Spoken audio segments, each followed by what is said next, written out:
Okay, good afternoon. Thank you very much for the invitation and welcome everybody to like a kind of a short mini workshop on how to create a cannabis social club. Well, in fact, I hope to explain you how simple it is to create a transparent system for cannabis cultivation and distribution that is easy controllable by authorities and meets a number of requirements concerning public health, public safety, transparency, and accountability. So the perverse effect of cannabis prohibition has produced a market that is essentially driven by economic reasons. And at the same time, a control apparatus that is essentially driven by moral and political reasons. So none of these two systems really take into account the interests of consumers, the rights of consumers, and the rights of producers. The result can be seen in this triangle, or the two triangles of drug-related harms and benefits. You see that both for the drug control apparatus as for the drug market, we have on the top an international establishment, an international elite that is, or the United Nations in terms of the drug control, or the global mafia in terms of the drug trade, and going down you see national governments, local governments, and finally on the bottom, the people, the individual citizens that have to deal with these situations, either policemen on the drug control side or users, producers on the drug trade side. And those are the people who carry all the harms and almost have no benefits, because all the benefits are on the top, on the elite, where the decisions are made. Consequently, the people who have the power to change things, they sit on top and they won't change anything because they only feel the benefits of this situation, while the people who feel the harms of this current situation, they are below and they don't have any power to decide. So what cannabis consumers should do, in our view, is to replace drug prohibition with a sound and healthy alternative, and to build this from the bottom up, not to wait until some elite power structure will decide it for them, but to create it from the bottom up. And these are the Cannabis Social Club concept. It started in Spain, where since 2006, for the first time, the first cannabis club was allowed to operate. It was acquitted by a local court in Bilbao. Since then, hundreds of clubs have been built up, and there is now an estimate of about 50,000 people in Spain that are members of some kind of a cannabis club. But there we also have to see that there is some diffusion in the concept. Still, there are some clubs working along the principles of a cannabis social club, but there is also many clubs in Spain who have started to work more, to operate more like a coffee shop. We will come back to that later.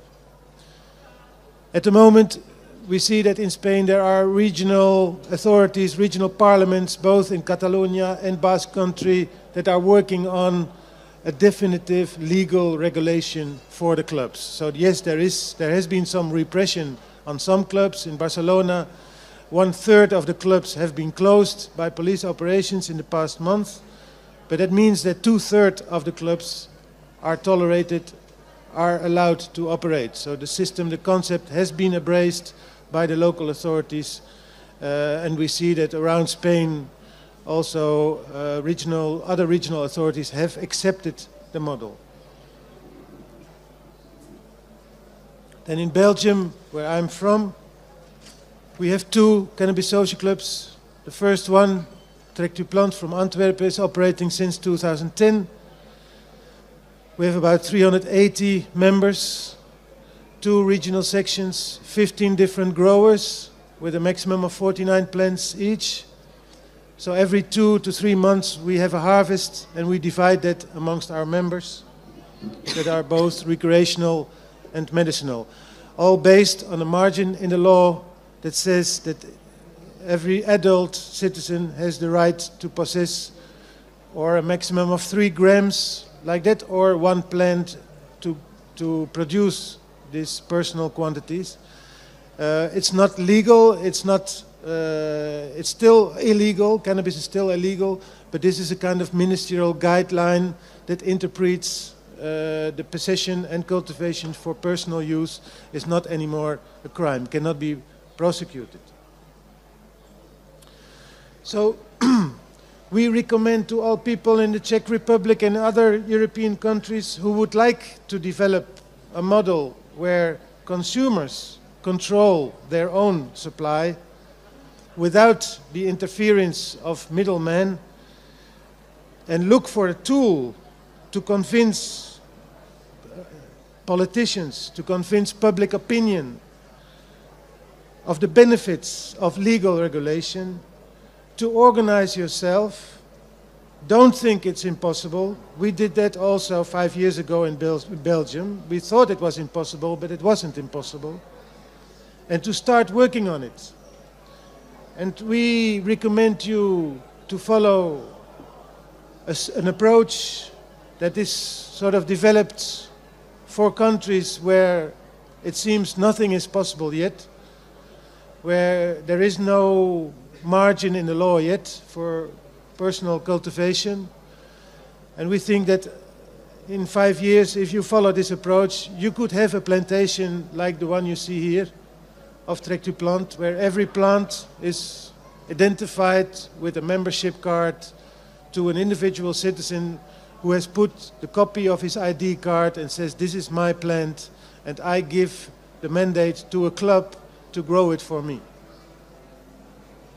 So step 1, it's the public presentation. In order to find out what is the immediate reaction of the authorities, both the prosecutors and the police, but also politicians, the media, you need to test the idea. You need to get out into a press conference, public atmosphere, where you present, you do not grow yet, you just present the idea together with some famous personality, a writer, an artist, a politician, somebody who is sympathetic to the cause and can help to sort of justify or legitimate your initiative. All you do is to explain the purpose of what you want to make. You can, of course, take a plant with you or some seeds with you to make it sure that people take you serious, that you're not just blah blah, that you're really a serious group. But you don't have to do that. You can just tell the concept, make it clear what you want to do, and see what the reaction is. Just measure what the reaction is of certain important personalities there. You make it clear that the purpose of your club is to only grow for the personal use of your members. You want to make it clear that you are a group of consumers. It can be a group of friends that have decided to organize the supply for their use. You have no intention to find new clients on the street and buy or sell it to them. You are not supply driven. You are demand driven. You want to grow enough to supply, to satisfy the demand of your members, of a limited group of people. So there's no objective immediately to grow and sell as much as you want. There's no money purpose inside.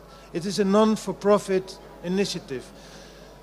All the other things that have to do with cannabis may be profit-driven. We don't have a problem with that, but in order to make it clear what you want to do, to make it a healthy initiative, where you say the clear initiative of our group is to make it possible that people have access to cannabis, you can do that perfectly in a non-profit setting. You don't need to make a commercial setting. And we think, we don't speak about the United States, but we think in Europe it's much easier to make this acceptable to public opinion when you say you are non-profit or when you are non-profit, because the combination drugs, and cannabis is a drug, people can have negative effects from consuming cannabis on the wrong moment or in the wrong quantities. So it is a susceptible thing. It is a serious responsibility you take when you distribute cannabis to people. It's much better, in our opinion, it's much easier to make it acceptable for public opinion when there is no money making involved. On the cannabis, only on the cannabis. On all the other things there can be, but on the cannabis it does not have to be. So non-profit is a good principle.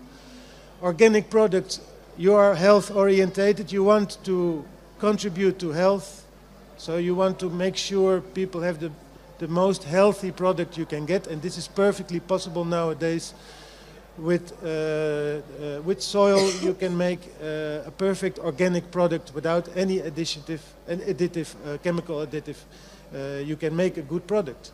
Then the club has to be open, has to be transparent, so especially financially it has to have its books, its accounts open for members, so members can control what happens with the price they pay, why the price is like that, what happens with the money the club earns, who earns what, which amounts are paid. This is all important to show, and also for authorities, that they can see what happens in the club, that you have a transparent bookkeeping. You have internal democracy. You organize the club as an association where the decisive organ, the decisive place where the decisions are made is the General Assembly, where all the members have the same access. Every member has one voice. It's not that the directory or some people who have founded it, they are more important than others. Every member is the same. So all members can put questions, can make suggestions for the management board to follow. And then, of course, important is that you want to engage in dialogue with authorities. You do not want to hide away. You don't want to make some hidden operations. You want to dialogue with authorities and together figure out a common interpretation of this concept. So then, if you have published or presented the initiative and there is no reaction or no negative reaction, you can go to step 2. This is, for instance, the public presentation of our first concept we did in the kind of botanical gardens in Antwerp. We had one cannabis plant. There was about 25 journalists and 5 activists, so it was a really successful event. Step 2 is then to create a club. To start with this group of friends, group of people you can trust, and you start to grow. Of course, first to establish the association as a registered association, that every country has legal requirements for that you have to follow. The founders of that association should be in the legal register, so they should be clear, they should be aware of that they will be known with their name and address. You should edit statutes and house rules together with a lawyer. Of course, there it's a good idea to contact a good lawyer who is willing to defend you in court if it's necessary. You have to make an agreement about the price that he or she will take for that. You can always make it clear for this lawyer that he has the chance to obtain eternal fame if he will be the one who will legalize this concept in your country, so he can maybe do it for a friendly price. But we recommend, of course, that you do not do this without that you have the insurance of a good lawyer behind you, that whenever something happens that the authorities decide to prosecute you, that you have a good lawyer at your side. And then, of course, to organize this organizational and financial transparency in the way that you can see how other associations do it, you can do it exactly in the same way. Now, the principles we have already talked about. This is an example of a General Assembly of a Cannabis Social Club in Spain. This is an example of a plantation in Belgium where every plant is identified with a declaration, and on the back of the declaration there's a copy of the identity card of the member. And then when you have grown, maybe it's enough to grow